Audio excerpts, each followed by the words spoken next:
అండి. సో నిరంతరం ప్రజలకి అందుబాటులో ఉండాలి. కమింగ్ టు ఇప్పుడు ఎన్డీఏ గవర్నమెంట్ ఏం చేస్తుంది మీరు ఒకసారి ఆలోచిస్తే, ఇప్పుడు ప్రస్తుతం ఉన్న ఎన్డీఏ గవర్నమెంట్ ఏం చేస్తుందంటే, అప్పుడు జగన్మోహన్ రెడ్డి గారు ఏదైతే పొరపాటు చేశారో ఆ పొరపాటుని ఇప్పుడు ప్రస్తుతం ఉన్నటువంటి ఎన్డీఏ గవర్నమెంట్ చేయట్లా. ప్రతి క్షణం ప్రతిరోజు కూడా ప్రజలకి అందుబాటులో ఉంటున్నారు. ముఖ్యమంత్రి దగ్గర నుంచి ఎమ్మెల్యే వరకు ప్రతి ఒక్కరు కూడా ప్రతిరోజు కూడా ప్రజలకి అందుబాటులో ఉంటున్నారు. ప్రతిరోజు కూడా ప్రెస్ మీట్ పెట్టి ఏం జరుగుతుంది, ఈ నెల మొత్తం ఏం జరిగింది అభివృద్ధి, సో ఈ నెల మొత్తం మేము తీసుకున్న నిర్ణయాలు ఏంటి, రాష్ట్రంలో ఏ కార్యక్రమాలు నిర్వహిస్తున్నాం, రాష్ట్రంలో రోడ్ల పరిస్థితి ఏంటి, రాష్ట్రంలో ఎక్కడైనా పొరపాట్లు జరిగితే ఆ పొరపాట్లకు సంబంధించి కూడా వివరణ ప్రజల ముందుకు వచ్చి, మీడియా ముందుకు వచ్చి వివరణ ఇచ్చేటువంటి పరిస్థితి ఈరోజు మనం చూస్తున్నాం.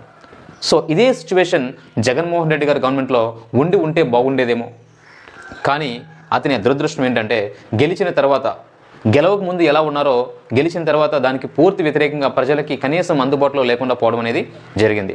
సో ఇది చాలా చాలా first and most important point అనమాట. మైనస్ ఎవరు, జగన్మోహన్ రెడ్డి గారిలో ఉన్నటువంటి మైనస్, ప్రజలకి అందుబాటులో లేకపోవడం, ఎప్పటికప్పుడు పరిపాలన గురించిన వివరాలు ప్రజలకి తెలియజేయకపోవడం, మీడియా సమావేశాలు నిర్వహించకపోవడం.